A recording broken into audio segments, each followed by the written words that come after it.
안녕하십니까. 열애선원 효산입니다. 오늘 성지순례를 떠나가는 아침 새벽입니다. 새벽 5시인가요? 자료를 준비해서 여러분들과 함께 3, 4순례를 가기 전 간단한 사찰에 대한 이야기 한번 나눠보도록 하겠습니다. 제일 먼저 가는 곳이 금산사죠. 아주 유명한 절입니다. 금산사는 미륵성지라고 하죠. 미래에 오실 부처님이 금산사로 내려오신다. 이런 얘기까지 있는 그런 사찰입니다. 전북 김제시에 있는 대한불교 재계종 제17교구 본사입니다. 1635년 금산사 사적에 의하면 백제 법왕 시절 599년이니까 2000년 전이었죠. 창건되었다고 전하고요. 여러 기록을 종합해 보면 금산사는 신라 제소 경덕왕 762년 진표율사에 의해 중창되었다고 합니다. 진표율사는 미래, 심지어 다른 종교에서도 우리나라가 미래의 중심이 된다는 그 설의 중심에 계신 분이기도 하죠. 진표율사는 법상종, 즉 유식학이라는 불교의 아주 어려운 또 마음을 공부하는 그런 종파가 있습니다. 법상종을 공부를 하셨고 미륵신앙의 시작이십니다. 그래서 반드시 우리 이 한반도에 미륵 부처님이 오신다라는 그런 미륵 설계를 주장하셨고 점찰법이라고 해서 미래를 내다보는 그런 방법이죠. 이런 것들을 통해서 많은 사람들을 이끌고 교세가 대단했습니다. 그 흔적이 바로 금산사죠. 그래서 금산사의 미륵전은 바로 그러한 진표율사와 우리나라의 미륵신앙의 결정적인 모습이라고 보면 되겠습니다. 후백제 견해에 의해서 부분적인 보수가 이루어졌다라고 했는데요. 후백제 견원, 백제하면 전라도라고도 하겠지만 어떻게 보면 우리나라의 통일을 이루지 못한 실패의 역사 또는 부분 주변인이라고 하죠. 주류가 되지 못한 정말 그 문화와 그 역사가 아주 깊고 타 지역을 누를 만한 아주 높은 수준을 갖고 있지만 주류가 되지 못한 관계로 인해서 그 이후에 역사가 조명되지 못하고 이런 것들이 많죠. 그 대표적인 사람이 후백제 견훤이고 또 그 중에 중심이 금산사라고 하면 되겠습니다. 고려 초의 법상종의 대종사인 해덕왕사가 지금의 금산사의 대부분 금산사 미륵전을 빼고는 모든 사찰을 만들었다라고 합니다. 그런데 잘 아시다시피 임진왜란, 정유재란 이렇게 우리나라의 모든 절들이 불탔죠. 그리고 1934년 대적강전 금강문 미륵전을 보수했다고 하는데 바로 6.25 전쟁을 말하겠죠. 우리나라의 사찰은 우리나라의 아픈 역사와 함께하는 그런 역사의 산실입니다. 여러분들이 사찰을 참배하시면서 그런 것들을 같이 공부하시면 좋겠죠. 대적강전 안에 있는 부처님들이십니다. 중간에 손을 이렇게 양쪽 손을 모으고 있죠. 이거를 대적강전에 있는 비로자나 부처님의 직원인이라고 합니다. 비로자나 부처님은 부처님의 원류이시고 바로 우리 불교의 불성이다라고 하죠. 여기 계시는 분은 손을 이렇게 전법륜이라고 합니다. 제가 수업 시간에 돈 줄래 땡꼬 맞을래 뭐 그렇게 했던 바로 아미타 부처님. 우리 아미타 부처님은 죽어서 가는 곳이 아니죠. 현세에 찌들려 있는 우리 중생들을 미래의 아미타 국토로 이끌어 주시는 분이죠. 어떻게 보면 미륵 부처님의 또 다른 모습이라고도 할 수 있겠습니다. 여기 계시는 부처님은 항마 촉진을 하고 있습니다. 그래서 서가모니 부처님 그리고 네 보살을 모셨죠. 보통 4대 보살이라고 합니다. 밖에 나가면 4대 천왕이라고 있잖아요. 그래서 문수, 보현, 간음, 지장 이렇게 많이 모시죠. 현재는 불에 타서 1986년에 새로 지었다고 합니다. 아주 현대적인 느낌이 나죠. 원래의 모습을 그대로 만들었는데 앞면이 7칸이나 되고 옆면이 4칸이니까 4728. 약 30칸, 28칸의 아주 큰 건물입니다. 그래서 비로자나 부처님을 중심으로 보살 입상 6구를 안치한 아주 독특한 그러한 모습입니다. 이 모습을 보면 옛날에 금산사의 그 사찰의 규모를 알만합니다. 그리고 금산사의 바로 메인 미륵전입니다. 금산사는 미륵도량이라고 했죠. 미륵 부처님이 오실 곳이고 또 그 오시는 곳이 대한민국이고 그 대한민국에서 바로 이 금산사 미륵전으로 오신다라는 그런 의미가 담겨 있고요. 이 미륵전은 그래도 아주 소실되었지만 정류재란 이후에 있던 것들을 잘 보존해서 국보로 지정되어 있습니다. 그래서 중심 건물인 금당이다. 바로 부처님 금자를 쓰죠. 우리 금, 금값 많이 올랐다고 하잖아요. 그때 그 금입니다. 바로 부처님이 계신다고 해서 금당이죠. 진표율사가 중창했고 이렇게 3층이 되어 있는 것은 층이 3층이 아니라 큰 부처님을 모시기 위해서 이렇게 만든 거죠. 그래서 미륵, 장육, 불상을 조성했으리라 라고 했는데 그 내용이 삼공유사와 오청 석탑중수기에 기재되어 있습니다. 그 당시에는 아마 장육 불상을 세우는 것이 아마 유행이었나 봐요.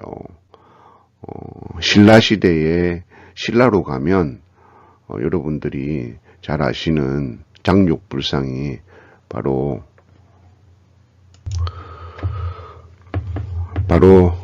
항룡사지, 불타서 지금 없지만 항룡사지에 그 장육 불상이 있었던 그 기단이 남아있다고 하죠. 그 장육 불상을 세운 곳이라고 기재되어 있습니다. 그래서 그 장육 불상이 세워졌던 그 자리 밑에 아직까지 그 시대 때 만들어진 철제 수미자가 그대로 있어요. 이게 바로 쉽게 말하자면 그때 진표율사 지금으로부터 2000년 전에 지어진 그 원형 그대로 철제로 만들어졌기 때문에 불이 안 탔겠죠.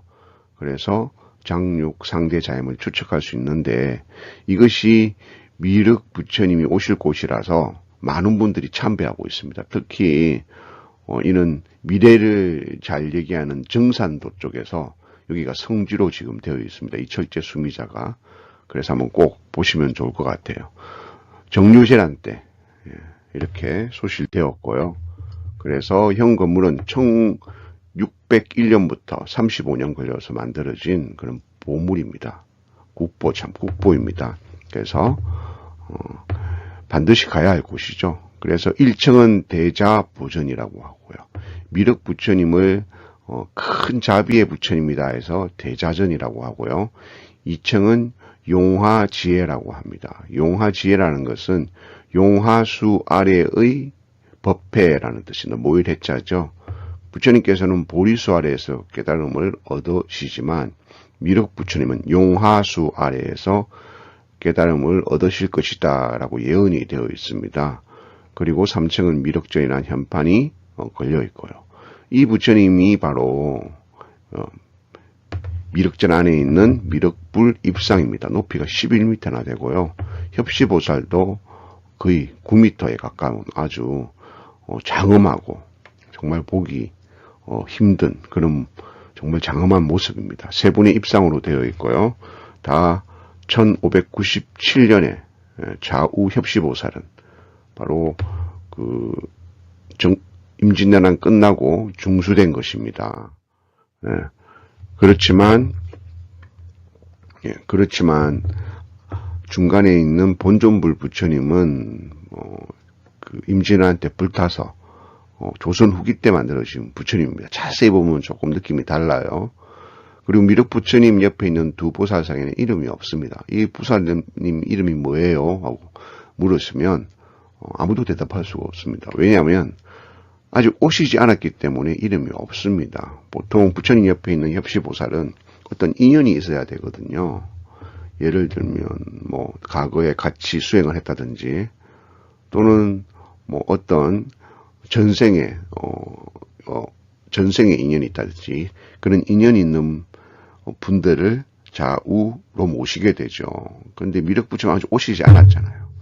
만약에 오시게 된다면 지장보살님이 오시겠죠. 지장보살님이 이 말법이 끝나고 68,500급 동안 이 말세를 미륵부처님 대신 이끌어 가신다니까 지장보살님은 아마 반드시 오시리라고 생각합니다. 그 다음에 놓치고 보지 않아야 할 것이 석조로 만든 여러 조형물들입니다. 이는 석조로 만든 것들은 수많은 그런 재난에도 있는 그대로 보존되어 있는, 쉽게 말하자면 2000년이 넘은 엄청난 보물이죠. 금상사 5층 습답입니다. 아주 오래되었다는 느낌이 있고요. 정교한 신라의 우리 석가탑 같은 그런 느낌이 아니라 약간 서민적이고 약간 좀 뭐랄까요, 아마추어적인 뭐 그런 느낌이 나잖아요. 그래서 오히려 정감이 가는 그런 느낌들이 많이 있습니다. 이 아마추어 하면 정말 생각나는 곳이 바로 운주사죠. 예, 운주사에 가면 아마추어의 극치라고나 해야 할까요? 보면 흐뭇한 웃음이 나오는 그러한 것들이 남아있죠. 그 다음에 또 금산사 육각 다층 석탑입니다. 아주 독특하죠. 보물 제27호인데 이것도 그 당시 때 만들어진 아주 유서 깊은 석탑입니다. 그 당시에는 이런 식으로 이렇게 다층적인 모습을 보였는데요. 사실 인도 성지순례를 가보신 분들은 알겠지만 인도의 이렇게 탑들은 거대한 무덤처럼 이렇게 큰 이런 방구 형태의 탑으로 만들어져 있어요. 그래서 목이 물을 잠시 먹고 왔습니다. 이는 방구 형태, 즉 원의 반을 엎어놓은, 밥그릇을 엎어놓은 그러한 모양의 탑들이 많은데, 그래서 전탑, 벽돌로서 거대하게 쌓아서 만들었죠. 그런 형태를 본따서 약간 이렇게 방구 형태의 모습, 이런 것들이 여기 백제 시대의 전라도 쪽 사찰에만 나타나는 아주 독특한 탑들이 곳곳에 몇 안 되지만 남아 있어서 보물로 지정이 되어 있습니다. 사찰을 한번 쭉 둘러본다면 소개하지 못한 곳이 바로 금산사 모악산입니다. 어미모자를 쓰죠. 자씨, 미륵부처님을 자씨라고 부르거든요. 그 자비가 한량 없다 해서 자애로울 자씨. 우리 자비하면 어머니를 생각하잖아요. 그래서 그것을 따서 미륵산이라고 하지 않고 모악산이라고 합니다. 이게 모악산의 금산사 일주문이죠. 일주문은 이번에 불교대학 입학하신 분들을 위해서 말씀드리자면 기둥이 하나다. 일주. 하나일 기둥중. 기둥이 하나다. 기둥 두 개잖아요. 그게 아니라 연결된 기둥이에요. 그래서 대돌보를 우리가 기둥이라고 하거든요. 사찰에서는. 이거는 그냥 뭐랄까 사찰 우리가 이거는 기둥이라고 하는데 사찰에서는 보하면 보가 하나다. 그래서 기둥과 보는 연결되어 있거든요. 그래서 하나다. 일주문이고요. 그 다음에 금강문. 일주문을 지나면 금강역사 문직입니다. 그래서 금강역사가 좌우로 있어요. 그래서 들어가실 때 이쪽에도 절하고 이쪽에도 절하고 일주문에도 들어가기 전에도 이쪽에서 절하고 이쪽에서 절하고 들어가야 되겠죠. 그래서 금강문. 아주 나쁜 무리들을 물리쳐준다. 나쁜 악기들을 못 들어오게 하는 역할을 하는 금강역사가 있고요. 그 다음에 사천왕. 사찰의 수호신이죠. 수호신이라는 것은 나쁜 사람들은 벌하고 우리 사찰, 불교의 믿음을 갖고 온 사람은 도와준다라는 뜻인 그런 수호신이죠. 그래서 4대 천왕이 있습니다. 동서남북에 지키는 4대 천왕이 있는데 또 들어가시면 참배를 하시면 되겠죠. 그 당시에 사격으로 만든 건데 천왕문이 아주 크죠. 그 다음에 보제루입니다. 보제루는 설법전. 여기에는 선제루라고 되어 있어요. 그래서 선권을 가진 불자들을 제도하는 누각이다라고 해서 사찰에는 이렇게 보통 이렇게 루자를 쓰는 곳에는 반드시 강이 흐른다는 뜻이거든요. 아니면 지금은 복개를 해서 없어졌겠지만 옛날엔 옆에 강이 있어서 루자를 씁니다.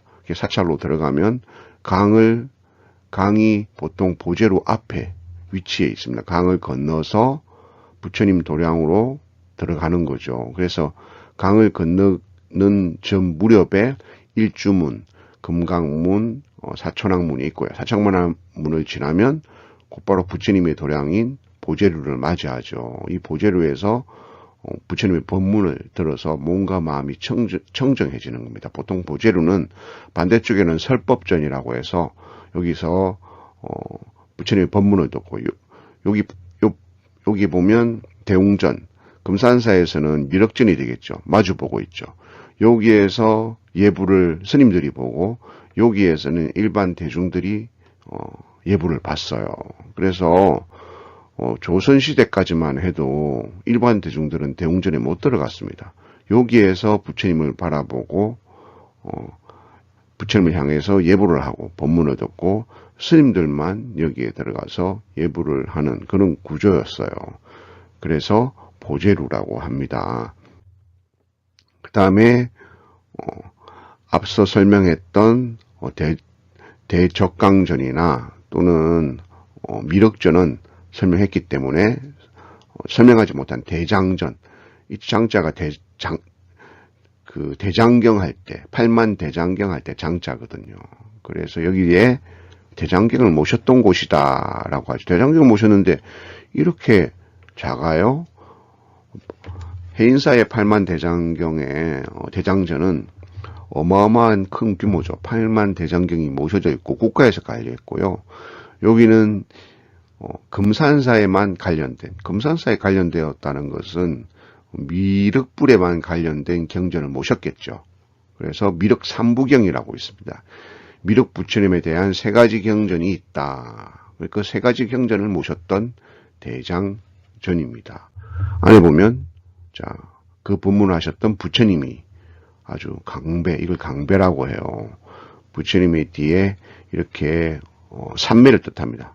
정말 환희로운 삼매죠. 불타는 삼매가 아니라 불타는 금요일 불타는 그런 주말에 그런 불타는이 아니라 모든 번뇌를 한순간에 사르는 번뇌가 한순간에 불타듯이 사라지고 고요한 지혜만 아주 빛나는 지혜만 남는다라는 뜻의 강배입니다. 이렇게 강배가 있고요. 옆에는 마하가섭 부처님의 제자죠. 그 다음에 안한존자 신안의 부처님을 시봉했던 안한존자가 모셔져 있습니다. 한번 보시면 정말 좋겠죠. 그 다음에 원통전입니다. 원통은 간세음보살님의 다른 이름이에요. 그래서 간음전이라고 하는데 어떤 곳에는 원통전이라고도 하고요. 어떤 곳에는 원통보전이라고도 해요. 그래서 원통이라는 것은 간세음보살님이 세상의 모든 소리를 두루할 원자죠. 원처럼 통한다, 다 들으신다 해서 원통 교주 간세음 보살님이라고 하죠. 자, 그 다음에는 정멸보궁. 금산사에는 정멸보궁이 있습니다. 그래서 보궁이 있으면 바로 부처님이 진신사리를 모시는 사찰입니다. 보통 진신사리가 맞은편 탑, 여기 보면 있죠. 여기 진신사리 탑이 있어요. 그래서 여기 진신사리 탑을 주불로 모셔서 유리로 만들어서 부처님을 모시지 않고 진신사리 탑을 이 맑은 유리창을 통해서 바라보면서 예불 하는 그런 정멸보궁입니다. 우리나라에도 5대 정멸보궁이 있죠. 봉암사를 비롯해서. 그런데 여기는 왜 포함되지 않아요? 5대 정멸보궁에. 자, 부처님의 진신사리탑. 그때 그 당시에 그대로 2000년이 지난 그 진신사리탑이 그대로 있는데 역사에 적혀져 있지 않아요. 즉 한마디로 그 이후에 우리 후대들이 이게 진짜 진신사리탑이라고 증명할 만한 어떤 기록이 남아있지 않기 때문에 그냥 진신사리일 것이다 라는 추측으로밖에 할 수 없어서 5대 정물보궁 안에 들어가지 못하게 되죠. 그 다음에 5대 정물보궁을 만드셨던 분은 자장율사시죠. 그래서 자장율사는 신라의 대표적인 고성이시잖아요. 진표율사는 백제를 대표하는 그런 고성이시거든요. 그래서 어떻게 보면 역사에서 부각되지 못한, 제가 앞서 말한 것처럼, 그렇지만 저는 이게 진짜 부처님의 진신사리탑이라고 생각합니다. 왜냐하면 2000년이나 지난 그 역사가 말해주잖아요. 그래서 꼭 참배해 보시기 바라겠습니다. 여기에는 금산사 연화대가 있어요. 여기 여기에 보면 여기가 바로 대적강전이죠. 대적강전 앞에 연화대가 있는데 아마 어떤 부처님을 모셨던 자리인 것 같습니다. 부처님의 여기를 부처님의 바깥에 안치하는 부처님이 계셨을 가능성이 있겠죠. 이것도 2000년이 지난 그대로 남아있는 유물입니다. 자, 이제 금산사에서 1시간 넘게 달려가야 되겠죠. 예, 바로 사성암이 나옵니다. 오산. 예, 그래서 거북 오자. 예, 거북. 산 이름이 오산이고요. 네 분의 승인이 나셨다고 해서 사성암입니다. 사성. 네 분의 승인이 수도하셨다. 그러면 뭐가 생각납니까? 삼성사가 생각나죠. 삼성사는 세 분의 승인이 이곳에서 나셨다. 야, 진짜 우리 삼성사 대단하죠.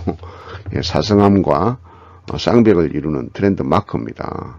예, 제가 말씀드렸지만 거기 삼성사는 삼성그룹의 계열 사찰인가요? 하고 전화가 한 번씩 온다는 게 아니라 오고 있습니다, 여러분. 그러니까 여러분들은 그런 삼성사의 자동 신도시죠. 자, 제10교구 하음사의 말사입니다. 백제 성왕 시절에 만들어졌죠. 백제가 가장 번창했을 때가 성왕이었죠. 연기조사라고. 이 연기조사는 여러 곳에서 원효 스님만큼 절을 많이 창건하신 스님이십니다. 그 대표적인 사찰이 바로 송강사죠. 순천 송강사가 연기조사가 만드신 곳이죠. 그래서 연기조사가 만든 사성암이라고 했고, 그때는 산 이름을 따서 오산사라고 했고요. 신라의 원효 스님이 여기에서 수행하셨고요. 그 다음에 똑같은 연기지만 한문이 다르죠. 이 연기는 도선 스님입니다. 앞에 연기 도선하면요, 이거는 법포고요. 이거는 법명이라고 해요. 법포는 스님 생활을 오래 하면 내려지는 그런 또 다른 이름입니다. 우리 호라고 하죠. 그 다음에 이거는 본명이 되겠죠. 스님의 본명은 도선이고요. 원래 본명은. 근데 법포는 연기인 거죠. 저도 법포는 평중이고 원래 본명은 효산이죠. 평중 효산처럼 도성국사 아시죠? 비기도참설. 그래서 미래를 예언하고 또는 주역을 통해서 점을 치기도 하고, 그래서 미래를 예언하는, 또 그러면서 불도를 닦는 그런 비기도참설이라고 합니다. 그 비기도참설로 인해 가지고 우리 고려 시대에서 조선 시대를 만들었다, 그런 얘기도 있죠. 그 다음에 고려의 진각국사 해심, 바로 송광사의 그 국사 스님들 중에 한 분이죠. 진각국사 해심 스님께서 영기조사, 원효 스님, 도선 스님, 해심 스님이 네 분이 수도했다 해서 사성합니다라고 불렀죠. 인조, 여기도 마찬가지예요. 인조하면 임진왜란이잖아요. 임진왜란에 불타서 중건해였고, 또 1939년 뭡니까? 6.25 전쟁이죠. 이용산이라는 분, 어떤 분이신지 참, 이용산 아마 스님이실 것 같아요. 보통 옛날에는 이렇게 조선시대 때 스님을 성을 붙여서 이렇게 이용산 이랬거든요. 그래서 보통 여러분 이용산이 중창했다 이러면 이용산이라는 거사가 중창했나? 아니에요. 옛날 조선시대 때는 스님을 인정하지 않았거든요. 지금은 그냥 효산 스님 하는데, 그때는 저 같은 경우에는 성이 항씨거든요. 황효산 이렇게 불렀다니까요. 그쪽 유교 쪽에서 말입니다. 그래서 용산 스님이 중창하였다. 그래, 이 절 1호는 문화재 자료로 지정되었지만 당시에 모두 불타서 지금의 건물들은 거진 다 근대에 지어져서 그 보물은 그렇게 많이 없었기 때문에 그냥 전체적으로 문화재 자료로만 되어 있고요. 자, 도선 스님이 조각했다는 마애불이 그나마 아주 역사를 자랑하는 그런 보물에 가까운 그런 볼만한 유일하게 남아있는 거죠. 그래서 사찰은 대부분 인조시대 때 중창되었지만 다시 불탔어요. 정유체란 때. 그리고 다시 1938년에 완전 불탔어요. 그래서 1980년대에 다시 다 중창되어져서 사성함은 약사전내 약사 마애불 외에는 다 1980년대 이후에 지어졌다고 보시면 되겠어요. 그래서 보물이 없어요. 그렇지만 옛날의 모습 그대로 복원하기 했는데 옛날의 모습 복원 그대로가 얼마나 장엄합니까? 그래서 많은 사람들이 성지로서 참배하고 있는 곳입니다. 예. 여기가 바로 마애불이 있는 약사 유리강 열애불 이렇게 부르죠. 우리 약사열애 부처님을. 그래서 약사전이라고 불러야 되는데 유리강전이라고 부릅니다. 약사열애불께서는 유리강 국토를 만드시죠. 유리강 국토는 아미타 부처님이 극락정토를 만든다라고 하는 개념과 같아요. 약사열애 부처님께서는 유리강 정토를 만드신다. 유리강이라는 것은 안과 밖이 환히 보이는데 너무 맑고 깨끗하다는 거예요. 모든 사람들이 맑고 깨끗하니 병도 없고 청정해서 서로 속이질 않겠죠. 그런 유리강 세계를 바로 불국토를 만드신 약사열애불 부처님을 모시는 곳인데 여기에 가면 도성국사가 직접 그렸다는 마애불이 있어요. 그래서 이분을 주불로 모셔서 이렇게 기도를 하고 있죠. 그래서 여기를 꼭 한번 참배해 보셔야 되겠죠. 더 올라가면 소원바위가 있어요. 그래서 소원을 비운 곳이라고 합니다. 여러분도 소원 한번 빌어보시고 소원바위 옆에 가면 산왕전이 있습니다. 보통 상신각이라고 해야 되는데 여기에 전자를 붙였어요. 그래서 이 산이 보면 기암절벽으로 어떻게 보면 정말 아름답지만 어떻게 보면 야, 이 산에는 진짜 도인이 있을 것 같아. 여기에 있는 산신은 정말 뭐랄까요? 도력이 넘칠 거야. 그래서 보통 산신각이라고 하지 전을 안 붙여요.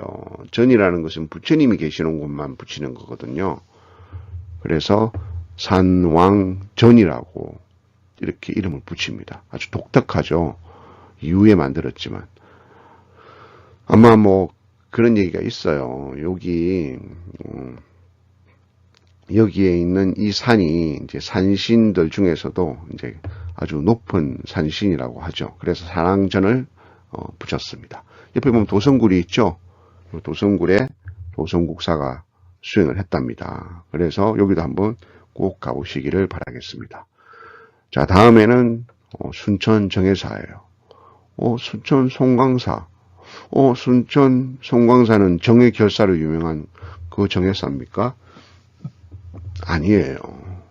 그 정해하고 다르게 여기는 송광사와 상관없는 19교구 하음사 말사예요. 그래서 물론 하음사 말사라고 해서 송광사하고 상관없다라고 말하는 잘못된 거예요. 왜 제가 그렇게 말하냐면 동의 신라 시대 말 보조국사 제칭이 창건했다라고 하죠. 송광사처럼요. 그래서 아주 오래된 사찰이지만 마찬가지로 임진왜란 때 싹 다 불타서 신욱 스님께서 1671년에 대웅정만 중창을 했어요. 그래서 현재 대웅전이 조선시대 중기 건물이잖아요. 그래서 보물로 지정이 되어 있습니다. 우리나라의 대부분 보물들이 다 조선 중기 때 만들어졌어요. 임진왜란 때 불타서 만들어진 것들이 다 보물로 지정이 되어 있습니다. 조선시대 목조 건축의 양식을 그대로 볼 수가 있어요. 범어사도 조선시대 때 중기 때 만들어졌잖아요. 범어사의 대웅전과 비슷해요. 마치 하늘을 날아갔듯이. 밑에 법당은 요만한데 위에 머리는 정말 엄청 커요. 마치 엄청난 간을 쓴 듯이요.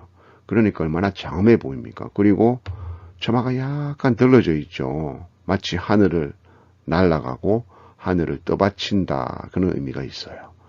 그래서 이 처마가 아주 길게 나와 있죠. 조선시대 중기 대웅전 양식의 대표적인 모습입니다.